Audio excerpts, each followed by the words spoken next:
बस आप हमको अगला 20 से 25 मिनट दीजिए, हम आपको उस 20 से 25 मिनट में बहुत कुछ देने वाले हैं। तो बस पेशेंस रखिए, वीडियो को एंड तक देखिएगा। तो आप बताइए, एक ट्रायंगल में मैक्सिमम कितना हाइट हम लोग ड्रॉ कर सकते हैं? 3 हाइट ड्रॉ कर सकते हैं। पहला हाइट ये होगा, दूसरा ये, तीसरा ये। अब तीनों में से कौन लॉन्गेस्ट है, कौन शॉर्टेस्ट है, कैसे पता कीजिएगा? आपके पास कोई आइडिया है? देखिए, एक बात हमेशा याद रखिएगा, लॉन्गेस्ट एल्टीट्यूड वही होगा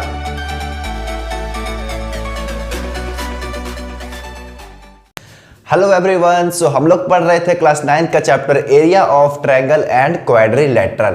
तो आज है उस चैप्टर का वीडियो नंबर 2। वीडियो नंबर 1 में हम लोग क्या पढ़े थे? एरिया ऑफ ट्रायंगल, अलग अलग टाइप का ट्रायंगल का एरिया निकालने का फॉर्मूला देखे थे। अगर किसका बेस और हाइट नहीं पता होगा तो कौन सा फॉर्मूला लगाएंगे, अगर किसी का बेस हाइट पता हो तो कौन सा फॉर्मूला लगाएंगे, एरिया ऑफ इक्विलैटरल ट्रायंगल निकालना हो तो कौन सा फॉर्मूला लगाएंगे। ठीक है, तो ये सब चीज हम लोग कल देखे थे। तो कल हम लोग क्या पढ़े थे उसके बाद रिवाइज कर लेते हैं। फिर उसके बाद आज हम लोग क्या करने वाले हैं, कल जो हम लोग जो फॉर्मूला देखे थे उसी से रिलेटेड आज हम लोग क्वेश्चन लगाने वाले हैं। तो आज हम 3 से 4 बेहतरीन क्वेश्चन लेकर आए हैं आपके लिए, जो कि आपको भी ट्राई करना है, नहीं बनता उसके बाद सॉल्यूशन देखेगा। आई होप वो क्वेश्चन आपको भी करके मजा आने वाला है। ठीक है, तो बस पेशेंस रखिए और वीडियो को एंड तक देखिएगा। ठीक है ना। तो कल जो हम लोग क्या क्या पढ़े थे उसके बाद जल्दी से रिवाइज कर लेते हैं। देखिए, कल हम लोग क्या पढ़े थे, एरिया ऑफ ट्रायंगल का बेसिक फॉर्मूला क्या होता है? Half into base into height. ये तो आपको पता ही होगा। ये फॉर्मूला कब यूज करना है? अगर किसी भी ट्रायंगल का बेस और उसके परपेंडिकुलर हाइट पता हो तब हम लोग ये फॉर्मूला यूज कर सकते हैं। ठीक है, अगर इक्विलैटरल ट्रायंगल रहा यानी कि तीनों साइड का लेंथ इक्वल रहा और उसका एरिया निकालना है तो कौन सा फॉर्मूला यूज करेंगे? √3/4 a²। और a यहाँ पे मेरा क्या है? साइड्स ऑफ ट्रायंगल, यानी कि उस ट्रायंगल का साइड्स। अगर इक्विलैटरल ट्रायंगल का हाइट निकालना है, ठीक है, जैसे कि इक्विलैटरल ट्रायंगल है, इसका हाइट निकालना है तो उसका भी एक अलग फॉर्मूला है। क्या है? √3/2a। और a मेरा क्या है? ये साइड्स का लेंथ। अब तीनों लेंथ तो इक्वल है, कोई भी एक लेके चलेगा तो भी बात बराबर है। ठीक है ना।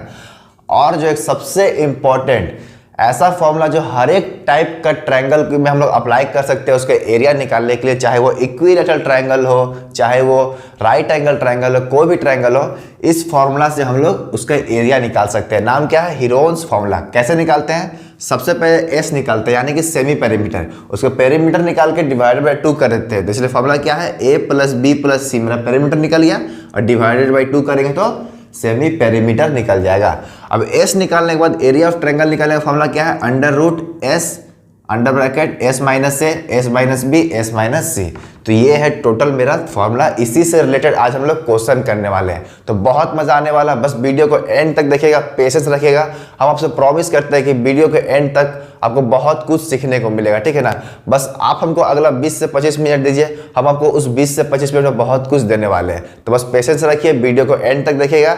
और एक छोटा सा रिक्वेस्ट है कि पेन कॉपी उठा ले और प्लीज नोट्स बनाते रहिएगा। हम जो कुछ भी लिखते हैं उसको भी आप लोग नोट्स बनाते रहना है। तो चलिए बिना टाइम वेस्ट किए वीडियो को स्टार्ट करते हैं। तो देखिए, पहला क्वेश्चन क्या है मेरा? Find the perimeter and area of triangle whose sides are length 52 centimetre, 56 centimetre and 60 centimetre respectively. यानी कि इस क्वेश्चन में हमको दो चीज निकालना है, एक पेरीमीटर निकालना है और उस ट्रायंगल जो बन रहा है उसका एरिया निकालना है। तो क्या दिया हुआ है? एक मेरा ट्रायंगल है, ठीक है, जिसका साइड्स कितना दिया हुआ है? 52 सेंटीमीटर, 56 सेंटीमीटर और एक 60 सेंटीमीटर। ठीक है, इतना कुछ दिया हुआ है और इस ट्रायंगल का हमको एरिया निकालना है। तो इसमें कौन सा फॉर्मूला यूज करेंगे आप लोग खुद बताइए। क्या जो half into base into height वाला जो फॉर्मूला है वो फॉर्मूला यूज कर सकते हैं? बिल्कुल नहीं, क्योंकि हाइट नहीं पता है। क्या इक्विलैटरल ट्रायंगल का एरिया निकालने का जो फॉर्मूला है √3/4 a², वो फॉर्मूला यूज कर सकते हैं? उसको भी नहीं, क्योंकि ये इक्विलैटरल ट्रायंगल नहीं है। तो कौन सा फॉर्मूला यूज करेंगे? जब कुछ नहीं यूज कर सकते तो कौन सा यूज करेंगे? Heron's formula. ठीक है, तो ध्यान से देखिए कैसे बनेगा। सबसे पहले a मान लेते हैं 52 सेंटीमीटर को, b मान लेते हैं 56 को और c मान लेते हैं 60 को। जरूरी नहीं है a b c इसी को माना, आप जिसको मन a इसको भी मान सकते हैं, a इसको भी, किसी को भी कुछ भी मान सकते हैं। ठीक है ना। अब देखिए, एरिया निकालने का सबसे पहले फॉर्मूला क्या है? क्वेश्चन में मेरे से दो चीज पूछा है, एक पेरीमीटर निकालना है और एरिया ऑफ ट्रायंगल निकालना है। पेरीमीटर तो बहुत इजीली निकल जाएगा। पेरीमीटर क्या होता है? ट्रायंगल का तीनों साइड का लेंथ को सम कर देंगे तो मेरा पेरीमीटर निकल जाता है। पेरीमीटर कितना हो जाएगा? 52 + 56 + 60 कितना हो जाएगा? 5 5 10 + 16 168 सेंटीमीटर। तो क्वेश्चन का तो वन पार्ट बन गया। अब सेकेंड पार्ट क्या पूछा है, एरिया ऑफ ट्रायंगल निकालना है। तो अब देखिए एरिया ऑफ ट्रायंगल कैसे निकलेगा। पहला स्टेप क्या है, सेमी पेरीमीटर निकालना है। अब सेमी पेरीमीटर कैसे निकलता है, a plus B plus C divided by 2। तो a plus B plus C कितना है, 168 सेंटीमीटर। तो 168 डिवाइडेड बाई 2 कितना हो जाएगा, 84 सेंटीमीटर। यानी कि s का वैल्यू कितना आया, 84 सेंटीमीटर। कोई दिक्कत अभी तक। फिर सेकेंड स्टेप क्या था मेरा, एरिया ऑफ ट्रायंगल क्या होता है formula, under root S, S minus A, S minus B, S minus C. अब बताइए इसमें से मेरे को एस का भी वैल्यू पता है, ए का भी वैल्यू पता है, बी का भी वैल्यू पता है, सी का भी वैल्यू पता है, सबका वैल्यू पता है। तो बस सिंपली यहाँ पुट कर देना है। तो क्या हो जाएगा मेरा, अंडर रूट 84 माइनस ए किसको माना है, 52 को, 84 माइनस 52, फिर 84 माइनस बी कितना है 56, इसको और थोड़ा बढ़ा देते हैं, फिर 84 माइनस सी का वैल्यू कितना है 60। तो देखिए कितना सिंपल है, बस सबका वैल्यू पता है, ए बी सी सबका वैल्यू पुट किया और कुछ भी नहीं किया, बस इसको सॉल्व कर देना है। क्या हो जाएगा, अंडर रूट 84 इंटू 84 माइनस 52 कितना होगा, 32 होगा। फिर इंटू 84 माइनस 56 कितना होगा, 28। फिर 84 माइनस 60 कितना होगा, 24। ठीक है, अगर कहीं कैलकुलेशन गलती होता है तो उसको आप लोग देख लीजिएगा, ठीक है ना। 84 माइनस 52 32 होगा, 84 माइनस 56 28 होगा, और 84 माइनस 60 कितना होगा, 24 होगा। ठीक है, यहाँ तक तो कोई दिक्कत नहीं। अब उसके बाद देखिए इस पार्ट को हम लोग कर लेते हैं इरेज, ठीक है ना। इसको हम लोग नोट डाउन कर लीजिएगा। अब बताइए सबसे बड़ा दिक्कत आता है रूट से बाहर निकालना। अब रूट से कैसे बाहर निकालते हैं, देखिए रूट से बाहर निकालना कोई हार्ड काम नहीं है, बस अगर कोई दो हमको पेयर निकालना, अगर कोई एक ही नंबर दो को मिल रहा है तो उसको हमको एक बाहर निकाल लेना है। जैसे कि अगर रूट मेरा 3 इंटू 2 इंटू 3 है, अगर ऐसा होता है तो 3 मेरा दो को मिल रहा है तो क्या करना है, एक 3 को बाहर निकाल देना है, और 2 का मेरा पेयर नहीं बन रहा है तो मेरा रूट के अंदर सिर्फ 2 बचेगा। तो आंसर मेरा क्या हो जाएगा इसका, 3√2। यानी कि रूट के अंदर जो दो नंबर मिल गया उसको हमको एक बाहर निकाल देना है, ठीक है ना। तो यही कॉन्सेप्ट हम लोग इसमें भी लगाने वाले हैं। अब बताइए 84 इंटू 32 इंटू 28 इंटू 24 है, अभी तक तो मेरा कोई किसी का पेयर नहीं मिल रहा है, तो अब क्या करेंगे, इसको हम लोग तोड़ेंगे। अब कैसे तोड़ेंगे ध्यान से देखिएगा। 84 को हम लोग क्या लिख सकते हैं, 12 इंटू 7। अब 12 इंटू 7 क्यों लिखे उसको आप लोग थोड़ा देर बाद पता चलेगा, ठीक है। अब बताइए 32 को हम लोग क्या लिख सकते हैं, ये 32 को क्या लिख सकते हैं, 8 इंटू 4। यहाँ तक कोई दिक्कत। अब 28 को क्या लिख सकते हैं, 7 इंटू 4। अब समझ में आया 84 को 12 इंटू 7 में क्यों तोड़े थे, क्योंकि 7 का और 7 का पेयर मिल गया। अब इंटू 24 है, इसको क्या लिख सकते हैं, 12 इंटू 2। अब बताइए एक 12 और एक 12 का एक पेयर बन गया, तो एक 12 को बाहर निकाल देंगे, तो 12 दो मेरा ना, एक 2, तो 2 मिलके एक हमको रूट के जब बाहर आता है तो वो मेरा 1 बन जाता है ना। तो उसी तरह 7 और 7, इसमें से एक 7 बाहर आ जाएगा। फिर क्या है 4 और 4, एक 4 मेरा बाहर आ गया। अब बताइए 8 2 16 है, यानी कि 16 को हम लोग लिख सकते हैं 4 इंटू 4। बात समझ आ रहा है, ये मेरा पेयर बन गया, तो एक 4 मेरा और बाहर आ जाएगा, तो ये हो जाएगा मेरा रूट के बाहर। तो इसका आंसर कितना हो जाएगा, 12 इंटू 7 84, 84 इंटू 16 कितना होगा, 84 इंटू 16, 6 4 24 का 2 कैरी, 8 6 48, 49 50 84, 4 4 8 5 13, यानी कि 1344 सेंटीमीटर स्क्वायर। क्या यही आंसर आ रहा है, देखिए तो देखिए चेक कर लीजिएगा आंसर, ठीक है ना। हो सकता है कैलकुलेशन कहीं गलती होगा, लेकिन प्रोसेस यही होने वाला है, तो कोई दिक्कत नहीं होना चाहिए आपको। बहुत इजी था, हाँ थोड़ा सा टाइम लगता है, लेकिन बस देख लो 2 स्टेप है। पहला स्टेप में आपको सेमी पेरीमीटर निकालना है, फिर सेकेंड स्टेप में बस एरिया ऑफ जो ट्रायंगल का फॉर्मूला है वो करना है। सबसे मेन दिक्कत आता है रूट से बाहर निकालने का। तो इसमें करना क्या है, इसको ऐसा नंबर में तोड़ना कि जो 2 नंबर का पेयर बन जाए। देख रहे ना, 12 का पेयर बन गया तो एक 12 को बाहर निकाल दिए, 7 7 का पेयर बन गया तो एक 7 को बाहर निकाल दिए, 4 और 4 का पेयर बन गया था, एक पेयर को 4 बाहर निकाल दिए और 8 टू जा 16 होता है, यानी कि रूट के अंदर 16 है। अब ये तो पता है कि रूट 16 का वैल्यू क्या होता है, 4 होता है, इसलिए 4 बाहर लिख दिए। ठीक है, समझ में आ गया? तो इसको आप लोग नोट डाउन कर सकते हैं। तो अभी तक हम लोग बहुत इजी क्वेश्चन किए थे, लेकिन अब जो क्वेश्चन करने वाले इस क्वेश्चन का लेवल बहुत अच्छा है, तो इस क्वेश्चन के बाद जरूर अटेम्प्ट कीजिएगा, नहीं बनेगा उसके बाद सॉल्यूशन देखना है। ठीक है, तो क्वेश्चन क्या है उसको जरा ध्यान दीजिए। क्या बोला है, the length of the sides of a triangle are in the ratio 3:4:5 and its perimeter दिया हुआ है 144 सेंटीमीटर। निकालना क्या हमको, find the area of triangle, the height corresponding to the longest side and the height of its longest altitude। यानी कि इसमें मेरा 3 क्वेश्चन है, मेरा पेरीमीटर दिया हुआ है और साइड्स मेरा रेशियो में दिया हुआ है।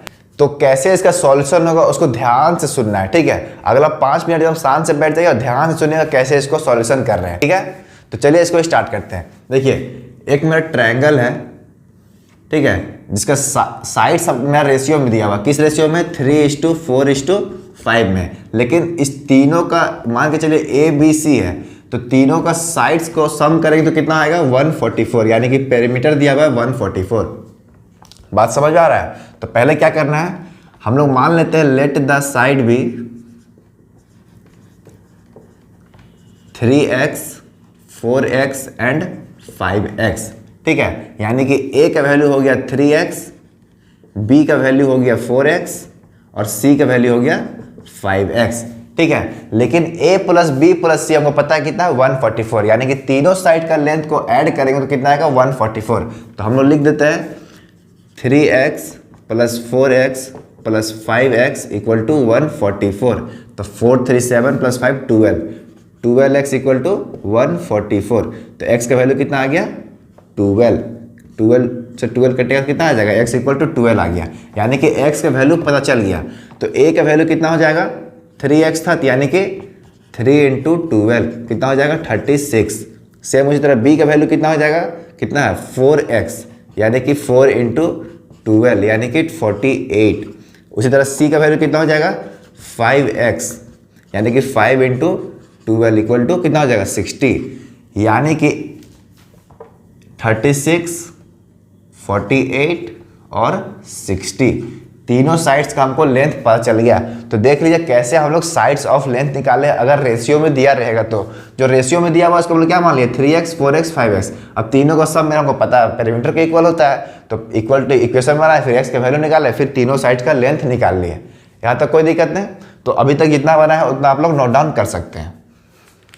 अब देखिए साइड्स ऑफ लेंथ हमको पता चल चुका है, बस एरिया ऑफ ट्रायंगल निकालना है मेरे को। जिस तरह पिछला क्वेश्चन किया था वैसे ही बनेगा। क्या होगा, a का वैल्यू कितना दिया हुआ है, 36 निकाले हैं, b का वैल्यू 48 हो गया है और c का वैल्यू कितना है, 60 है।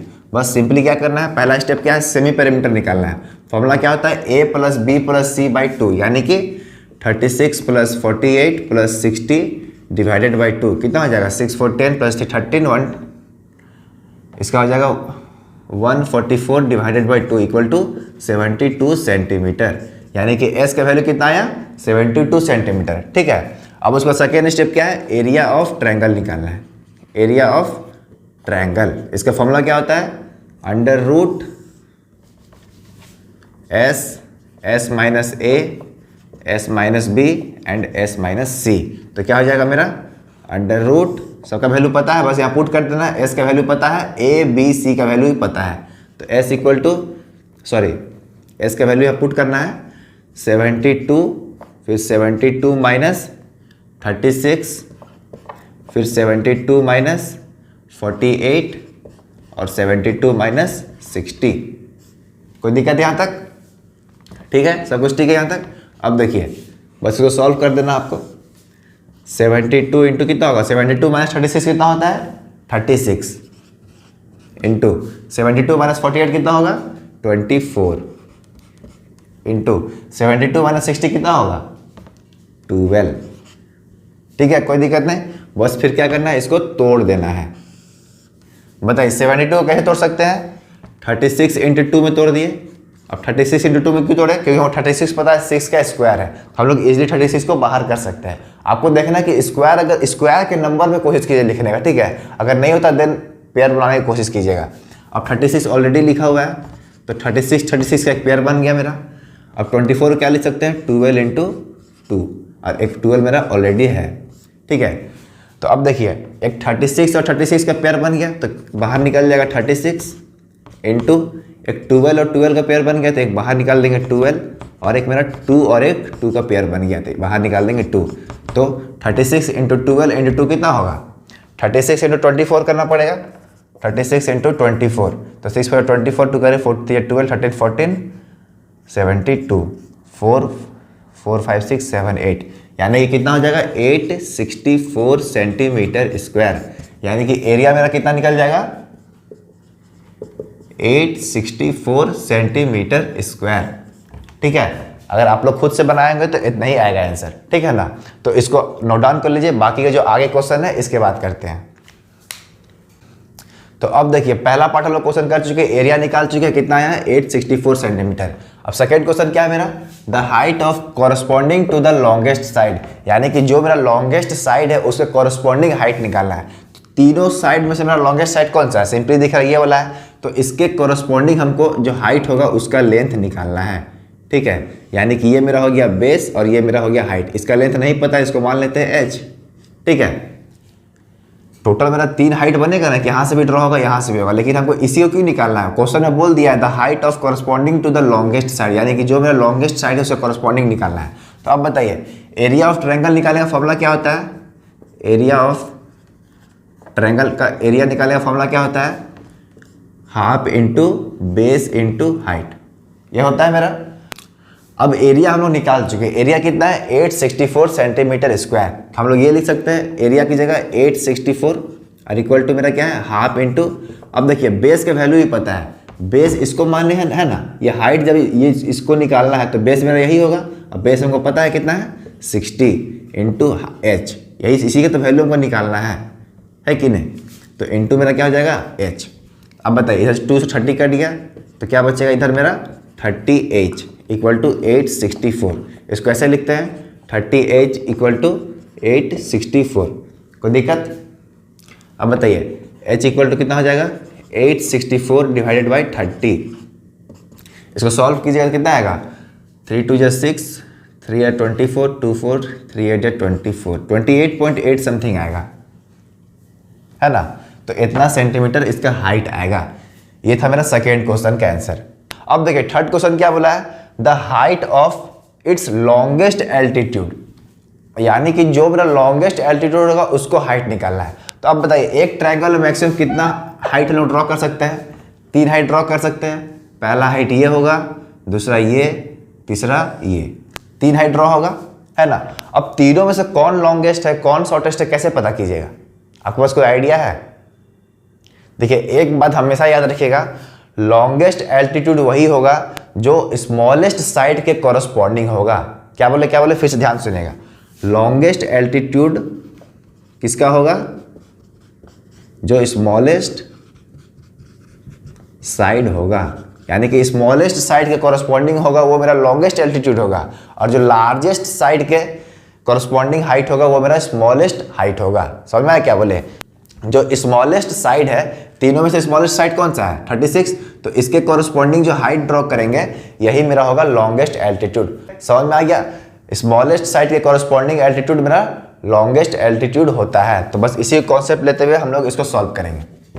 अब बताइए थर्ड क्वेश्चन क्या बोला है, the height of its longest altitude, यानी कि जो लॉन्गेस्ट एल्टीट्यूड होगा उसका हाइट निकालना है। तो अब अभी तक हम लोग जान गए कि जो मेरा स्मॉलेस्ट साइड होगा उससे कॉरस्पॉन्डिंग मेरा लॉन्गेस्ट एल्टीट्यूड होता है, तो स्मॉलेस्ट साइड कौन सा है 36, यानी कि इसके कॉरस्पॉन्डिंग जो हाइट होगा वही मेरा लॉन्गेस्ट एल्टीट्यूड होगा।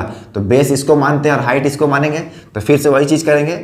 एरिया ऑफ ट्रायंगल का फॉर्मूला क्या होता है, half into base into height. Area पता है कितना है 864 equal to half into base कितना हो गया मेरा, सर बेस मेरा क्या हो जाएगा 36 into H equal to cut जाएगा तो 18, कितना आ जाएगा 18h इक्वल टू 864।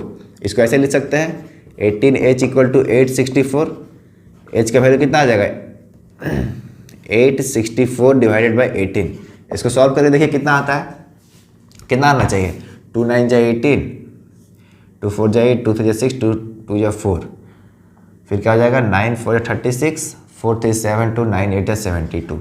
तो ये 48 आ रहा है क्या, ध्यान देखिएगा तो 48 इंटू 18 करिए तो 8 64 का 2 कैरी 30 34 48, 4 8 12 4 7।